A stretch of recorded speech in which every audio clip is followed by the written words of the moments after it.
अनियमित खान-पान और भागदौड़ की ज़िंदगी में भारत में या यूँ कहें पूरे दुनिया में सबसे अधिक कोई यदि बीमारी पनप रही है तो वो कैंसर है। और कैंसर से बचाव के लिए कई तरह के शोध भी किए जा रहे हैं। वहीं राजधानी रांची में कैंसर से बचाव और उन्हें जागरूकता के लिए एक कार्यक्रम का आयोजन किया गया। इसमें शहर के जाने माने कई डॉक्टर आए और उन्होंने कैंसर से बचाव और इससे जागरूकता पे अपने अपने विचार रखे। कई डॉक्टरों ने कहा कैंसर से बचाव के लिए अर्लियर टेस्ट कराने की आवश्यकता है। डॉक्टरों से हमने बात की, आइए सुनाते हैं डॉक्टरों ने क्या कहा। This is a cancer awareness program. Basically, we are dealing with endometrial, ovarian cancers, and one topic which left, that was the how to prevent cancer, which was about HPV vaccine. So in the next any CME we will deal with that. I am Dr. Anjana Gandhi from Medica Hospital Ranchi, and ma'am.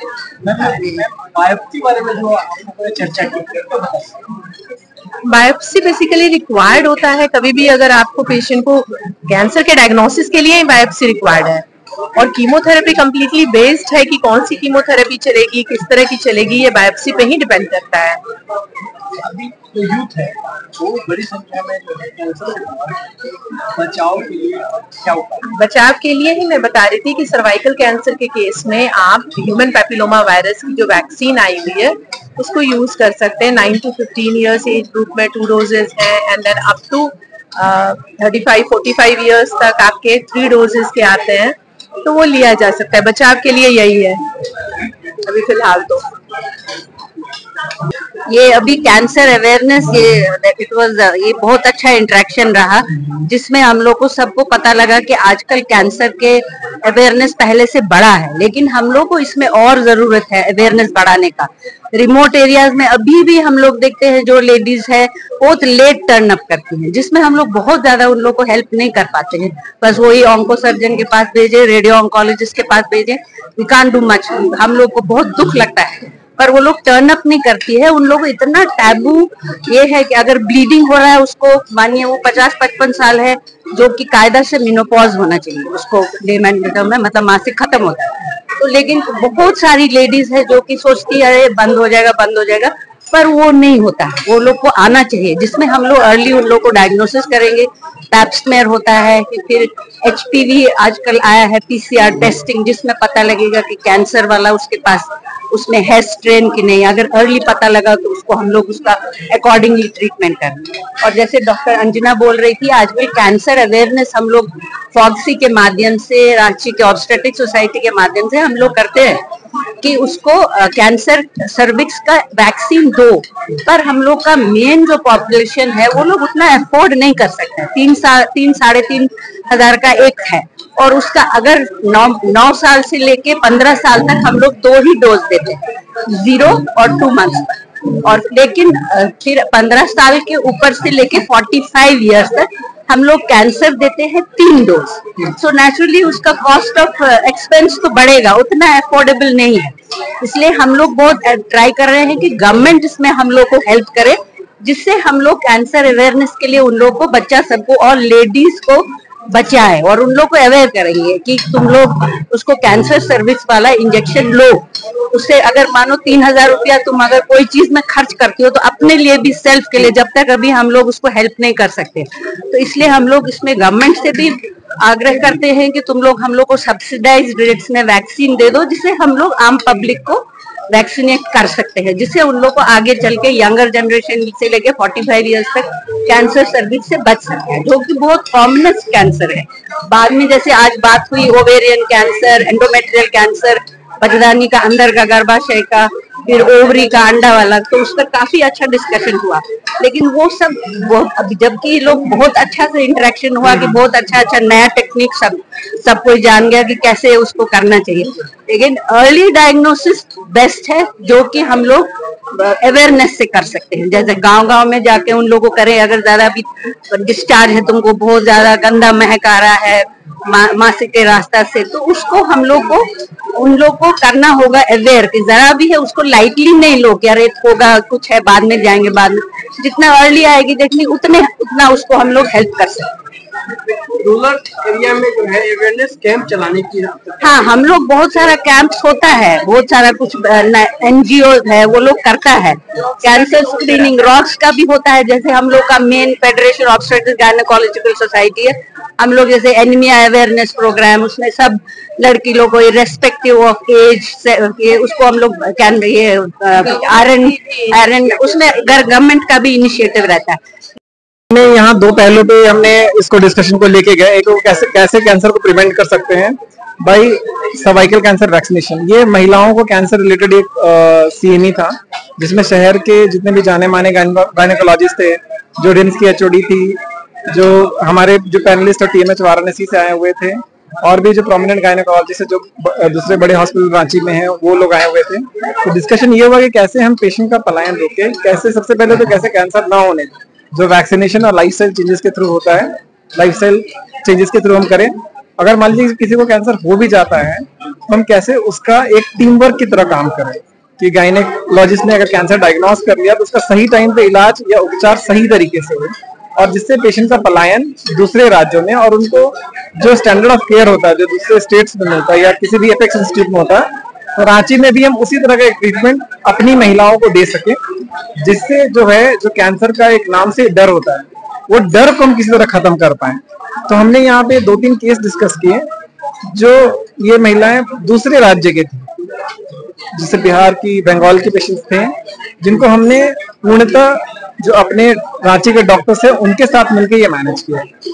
तो इससे क्या है कि interaction के साथ, हमारे बीच में interaction के साथ ये हम एक पॉजिटिव रिजल्ट दे पाएंगे अपनी महिलाओं नहीं, इम्पैक्ट बहुत अच्छा था क्योंकि आप जैसे देख सकते हैं मोर देन 80 गायनेकोलॉजिस्ट जो शहर और उसके आसपास के लोगों ने ये किया। इसमें रिम्स थे, मेडिका, मेदांता, जितने भी बड़े हॉस्पिटल्स सबके ऑर्किड सबके गायनेकोलॉजिस्ट यहाँ आए थे, और सबने हमें एक कॉमन विचार किया कि कैसे कम से कम खर्च में रहते हुए इसको डायग्नोस करे और ट्रीट करे। और इसके थ्रू और मैं बताना चाहूंगा कि हमारे पास बहुत जगह हमारे पास मुख्यमंत्री गंभीर बीमारी योजना है जिससे इलाज बिल्कुल फ्री हो सकता है, तो कोई भी हमारे पेशेंट को बाहर जाने की जरूरत ही नहीं। तो अगर मुख्यमंत्री गंभीर बीमारी योजना है तो अगर हम जितना भी कैंसर को अर्ली स्टेज में डायग्नोस करें उतना ही उसका इलाज में जो आर्थिक ये आता है परेशानी है तो कम होगा अर्ली स्टेज में। वही लेट स्टेज 4 में आ जाता है तो हमें बहुत सारे टेस्ट कराने पड़ते हैं, बहुत सारा दवाई देना पड़ता है, तो एक पेशेंट पे बर्डन हो जाता है। तो आइडिया है कि कैसे अर्ली स्टेज में इसको डायग्नोस किया जाए। कैंसर को प्रिवेंट करने के लिए सबसे पहले तो उसके लिए जानकारी फैलाना चाहिए, लोगों में अवेयरनेस होना चाहिए जो कि गवर्नमेंट से और प्राइवेट प्रैक्टिसिंग डॉक्टर दोनों की तरफ से आना चाहिए। उसके बाद उसका स्क्रीनिंग प्रोसीजर्स बहुत सारा होता है, कई बार महंगा भी होता है, कई बार सस्ता भी होता है, आम आदमी के रीच में भी रहता है, बट चूंकि डॉक्टर्स के पास वो पहुंच ही नहीं पाते इसलिए वो सर्विसेज अवेल ही नहीं कर पाते हैं। इसीलिए पेशेंट पार्टी को अवेयरनेस के साथ साथ उनमें ये होना चाहिए कि हम डॉक्टर से जाके मिले, जब जाके मिलेंगे तभी आगे का कुछ काम होगा, और डॉक्टर के पास जाके प्रॉपर इवैल्यूएशन करा के अगर सब कुछ ठीक भी है तो एक एज के बाद रेगुलर फॉलोअप के लिए भी जरूर जाना चाहिए। और कैंसर के लिए हमारी सरकार ने भी बहुत सारी फैसिलिटीज दिए हैं, तो चूंकि वो लोग अवेल ही नहीं करते हैं इसलिए वो पीछे रह जाते हैं, और स्पेशली बिहार झारखंड जैसे स्टेट्स में हम लोग अभी भी काफी पीछे हैं कैंसर जैसे बीमारियों में। बट गवर्नमेंट प्लस इतने अच्छे अच्छे हॉस्पिटल्स आ रहे हैं बिहार झारखंड में कि अब लोगों को मुंबई और कलकत्ता जाने की जरूरत ही नहीं है। हमारे डॉक्टर्स की टीम बहुत अच्छी है, एक्सीलेंट टीम। तो बट पेशेंट को आगे आना है, गवर्नमेंट की जो फैसिलिटीज है उसको भी यूज करें और थोड़ा जानकारी भी बढ़ाएं। सबसे ज्यादा कौन सा कैंसर में सबसे ज्यादा कौन सा कैंसर ज्यादा? औरतों में सबसे ज्यादा तो बच्चेदानी का कैंसर, ब्रेस्ट कैंसर और एंडोमेट्रियल कैंसर, ये 3 बहुत कॉमन है। और इन सब का अच्छा बात ये है कि ये बहुत आसानी से डिटेक्ट होते हैं। पेशेंट अगर आएंगे आगे तो वो डिटेक्शन में हेल्प होता है। बहुत सारे स्क्रीनिंग प्रोसीजर्स होते हैं जिससे हम इसको बहुत अर्ली स्टेज में पता कर सकते हैं, और ये अर्ली स्टेज में बहुत अच्छे से ट्रीटेबल रहता है। मैं डॉक्टर स्वाति लाल, मैं प्रैक्टिस करती हूँ लालपुर में कृष्णा नर्सिंग होम में। धन्यवाद। अब जैसे जान रहे हैं कि हमारा खान पान और रहन सहन का तरीका इतना बदल गया है कि कैंसर का जो ये बीमारी है जो पहले देखा जाता था बुजुर्गों में 55 साल के बाद होता था, अब काफी तेजी से ये जो है कम उम्र की महिलाओं में, बच्चियों में और सब में ये बढ़ता जा रहा है। तो हम लोग सारे डॉक्टर्स जो है, जो मेडिकल ऑन्कोलॉजिस्ट है, ऑन्को सर्जन, गायनेकोलॉजिस्ट और मैं फर्टिलिटी स्पेशलिस्ट, हम लोग सब एक साथ मिलके काम कर रहे हैं कि किस तरह से पेशेंट जो है उनकी ना सिर्फ जिंदगी बचाई जाए, साथ में उनका क्वालिटी ऑफ लाइफ भी सुधारा जाए। सिर्फ ये नहीं कि आप ट्रीटमेंट से ठीक हो गए, आपका लाइफ ऐसा होना चाहिए कि आप वापस नॉर्मल अपने लाइफ में जाके अपना काम सब कुछ कर सकते हैं। और साथ में जब आपकी जिंदगी बच गई तो उसके बाद का क्या, कम उम्र की लड़कियां ये सब ट्रीटमेंट अच्छा हो रहा है, उनकी आयु बढ़ रही है, तो वो अब चाहती है कि वो माँ बने।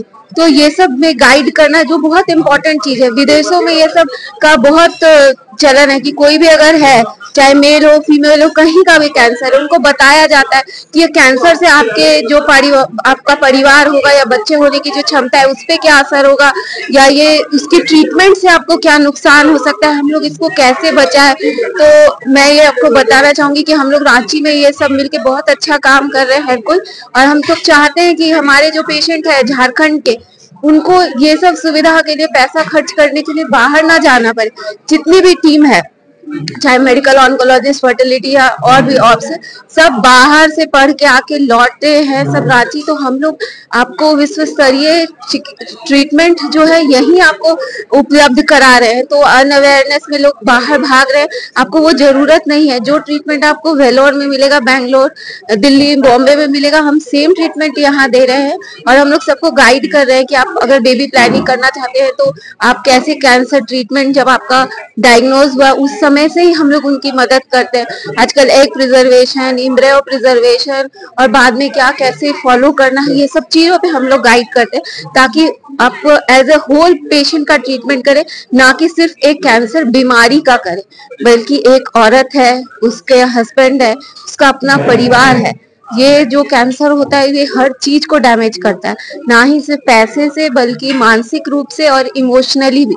तो हम लोग हर एस्पेक्ट का ध्यान देने की कोशिश कर रहे हैं, जिससे जो है कि ट्रीटमेंट ज्यादा आप अफोर्डेबल हो सके और पेशेंट भी उसको ज्यादा एक्सेप्ट करे और अच्छे से ट्रीटमेंट कराए।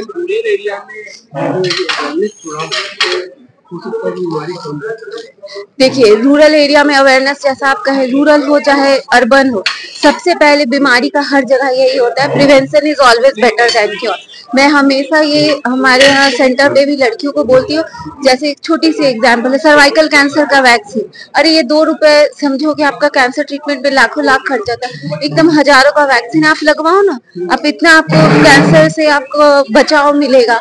आप लेकिन लोगों का इस तरफ ध्यान नहीं जाता। छोटा सा टेस्ट होता है, पैप टेस्ट होता है, आप ये करवाइए। कैंसर जो भयावह होकर स्टेज 4 पहुंच जाता है उस समय आप कोई कुछ नहीं कर सकता, लेकिन अगर आप अर्ली डिटेक्ट करते हैं कम स्टेज में, अर्ली स्टेज में, तो आपका ट्रीटमेंट कम खर्च में बहुत आसानी से हो जाता है। तो ये अवेयरनेस तो डेफिनेटली बढ़ाने से हर किसी को फायदा हो। धन्यवाद। मैं doctor Saumya Sinha, director fertility specialist and advance gynae laparoscopic surgeon from Bela MSS, Ashok Nagar, Ranchi. धन्यवाद।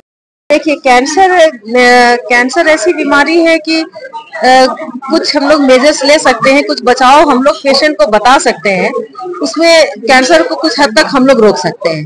जैसे हुआ कि गर्भाशय का मुख का कैंसर, जिसको सर्वाइकल कैंसर बोलते हैं, जिसके लिए है कि बहुत सारे टीका निकला अभी जो है सरकार की तरफ से भी, और जो HIV वैक्सीन जो हम लोग कहते हैं वो टीका निकला है, जो 9 साल की उम्र से 14 साल की उम्र के बच्चों को हम लोग देते हैं, और अप टू 45 ईयर्स तक आप दे सकते हैं। तो उससे सर्वाइकल कैंसर का बचाव हो सकता है, वो हम बचाव कर सकते हैं।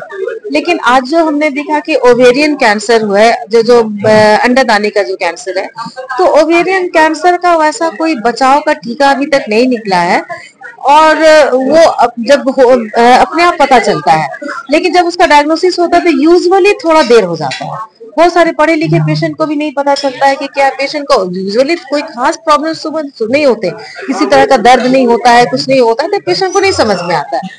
तो धीरे धीरे ये बीमारी काफी बढ़ जाती है। और हमारे जो रिम्स में है तो काफी स्टेज में पेशेंट आते हैं, काफी 3rd ग्रेड या 4th ग्रेड में पेशेंट आते हैं। तो ये है, फिर बाद में फिर हमारे यहाँ तक इतनी सुविधाएं हैं कि हम लोग डायग्नोसिस कर लेते हैं, लेकिन पेशेंट भी थोड़ी सी अवेयर हो जाती है।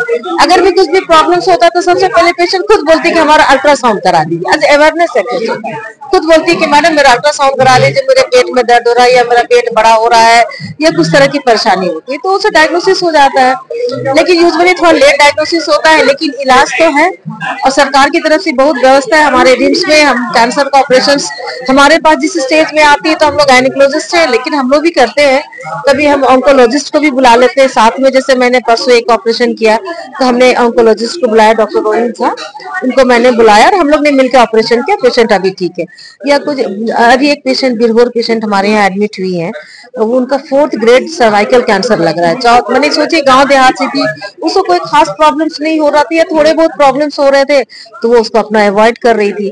और वो सुबह मतलब समझिए सुबह 7 बजे हमारे यहाँ पहुंची, हमने उनको एडमिट किया। जब उसी समय हमारी जो डॉक्टर्स थी उन्होंने चेकअप किया तो लगा कि ये 4th स्टेज है, तो हमने तुरंत उसका प्लान किया, हम लोग एडमिट किया। उसको जितना भी इन्वेस्टिगेशन होते हैं हमने सब फ्री में हुआ, इन्वेस्टिगेशन सबने कराया। ब्लड का हम लोग इंतजार करके हम लोग उसको थोड़ा फिट करें और एक छोटा जो बायोप्सी करते वो हम करके फिर ऑन्कोलॉजिस्ट को हम लोग भेज देंगे कि आगे ऐसा हो। तो इसमें है कि अवेयरनेस, हेल्थ एजुकेशन होना चाहिए, अवेयरनेस स्कूलों में और आशा ये वर्कर्स के जरिए या CHC PHC में भी कुछ कैंप्स लगने चाहिए। वहाँ की महिलाओं को बुला के हर एक चीज के लिए कुछ बताना चाहिए। जैसे ब्रेस्ट कैंसर हुआ तो आप कैसे अपना ब्रेस्ट कैंसर का चेकअप कर सकते हैं, या बच्चेदानी से रिलेटेड, माहवारी से रिलेटेड कुछ प्रॉब्लम्स होते हैं, या माहवारी से रिलेटेड या वाइट डिस्चार्ज वगैरह जो होते हैं, तो वो सब हम लोग एक अवेयरनेस प्रोग्राम ना सोसाइटी में भी चलना चाहिए, है ना, और ग्रास रूट लेवल से चलना चाहिए, आशा वर्कर के थ्रू, CHC PHC में इस तरह से चलना चाहिए हम लोग। तो हम लोग काफी हद तक बहुत आगे स्टेज तक नहीं जाके अर्ली स्टेज में हम लोग पकड़ के हम लोग डायग्नोसिस कर सकते हैं और उसका सही जगह सही तरह से ट्रीटमेंट कर सकते हैं। मैम तो बेस्ट है, हम लोग तो UG भी यही से मैम ने पढ़ाया, तो इज वेरी गुड। हाँ, हमारा UG यहीं पे था, रिम्स में था। मैम ने हमें ऑब्स गाइनी पढ़ाया, उसके लिए इन्फ्लुएंस किया, तभी जाके हम लोग आकर के PG कर रहे हैं अभी ऑब्स गाइनी में।